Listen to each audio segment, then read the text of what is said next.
देख रहे हैं शीर्षक न्यूज। तो वक्त हो चला है आज के ताज़ा बड़ी खबरों को जानने का। इससे पहले यदि आप हमारे चैनल पर नए हो तो चैनल को सब्सक्राइब करें तथा घंटी बटन को दबाना ना भूलें ताकि हम जो भी वीडियो डालें आप तक जल्द से पहुंच पाए।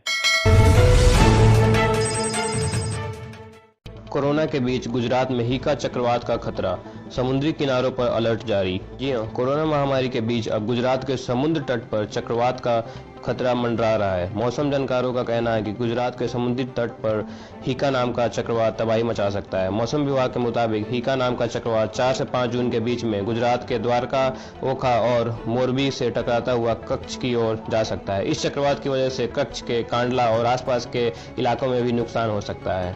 इससे पहले सौराष्ट्र के समुद्री तट पर वायु चक्रवात का खतरा मंडराया था, लेकिन ये चक्रवात वेरावल के पास से गुजर गया और समुद्र में ही खत्म हो गया। हालांकि पास से गुजरने के बावजूद तेज हवा की वजह से समुद्र किनारे वाले शहर में भारी नुकसान हुआ था। चीन के खिलाफ जंग में उतरे 3 इडियट्स का असली हीरो, ड्रैगन की कमर तोड़ने का बताया प्लान। जी हाँ, 3 इडियट्स का असली हीरो शिक्षाविद सोनम वांगचुक ने चीन को सबक सिखाने के लिए पूरी देश से लोगों का समर्थन मांगा है। उन्होंने अपनी एक वीडियो संदेश में कहा कि स्वदेशी अपनाकर चीन की कमर तोड़ें। वांगचुक ने मेड इन चाइना सामान का बहिष्कार कर उसकी आर्थिक स्थिति को खस्ता करने की मुहिम शुरू करने की बात कही। वांगचुक ने कहा, चीन पहली बार ऐसा नहीं कर रहा। 1962 में भी चीन ने भारत से जंग अपनी जनता का ध्यान हटाने के लिए की थी। चीन को अपनी जीडीपी की बड़ी चिंता है। मुझे लगता है कि भारत की बुलेट पावर से ज्यादा वॉलेट पावर चीन के खिलाफ जंग में ज्यादा काम आएगी। लद्दाख सीमा तनाव पर पहली बार बोले रक्षा मंत्री राजनाथ सिंह, कहा चीन से चल रही है बातचीत। लद्दाख में भारत और चीन के सैनिकों के बीच करीब 1 महीने से जारी तनातनी पर पहली बार रक्षा मंत्री राजनाथ सिंह की प्रतिक्रिया आई है।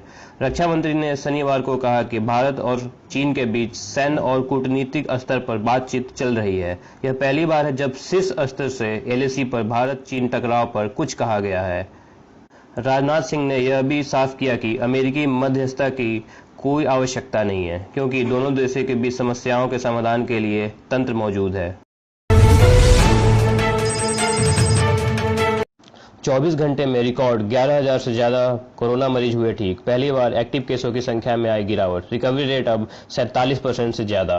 देश में पिछले 24 घंटे में रिकॉर्ड 7,964 मरीज मिले हैं, लेकिन आज राहत भरी खबर यह है कि रिकॉर्ड 11,264 मरीज ठीक भी हुए। देश में पहली बार नए मरीजों की संख्या से अधिकतर रिकवर हुए हैं और इससे पहली बार एक्टिव केसों की संख्या में इजाफे के बजाय गिरावट आई है। अब देश में केवल 86,422 एक्टिव केस हैं।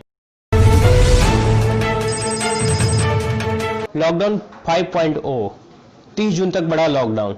जी हां, केंद्र सरकार ने लॉकडाउन 5 यानी 1 जून से लेकर 30 जून तक के लिए गाइडलाइंस जारी कर दिए हैं। इसे लॉकडाउन 5 के बदले अनलॉक 1 कहा जा रहा है। इसके तहत सभी गतिविधियों को चरणबद्ध तरीके से खोलने के लिए दिशा निर्देश जारी किए हैं। हालांकि रात 9 बजे से लेकर सुबह 5 बजे तक की सभी गतिविधियों पर पूरी तरह से रोक रहेगी। इन गतिविधियों को कंटेनमेंट जोन से बाहर ही खोला जाएगा। पहले चरण में 8 जून के बाद से धर्मस्थलों, होटलों, शॉपिंग मॉल को खोलने की अनुमति दे दी जाएगी। इसके लिए सरकार अलग से दिशा निर्देश जारी करेगी। वहीं दूसरे चरण में स्कूल, कॉलेज, शिक्षण प्रशिक्षण संस्थाओं को राज्य और केंद्र शासित प्रदेशों की सरकारों से विमर्श के बाद जुलाई महीने में ही खोलने की अनुमति दी जाएगी। जबकि तीसरे चरण में परिस्थितियों के विश्लेषण के बाद अंतर्राष्ट्रीय विमान यात्रा, मेट्रो सेवाएं, cinema hall, gym, swimming pool और मनोरंजन पार्क आदि खोलने की तारीखों की घोषणा की जाएगी।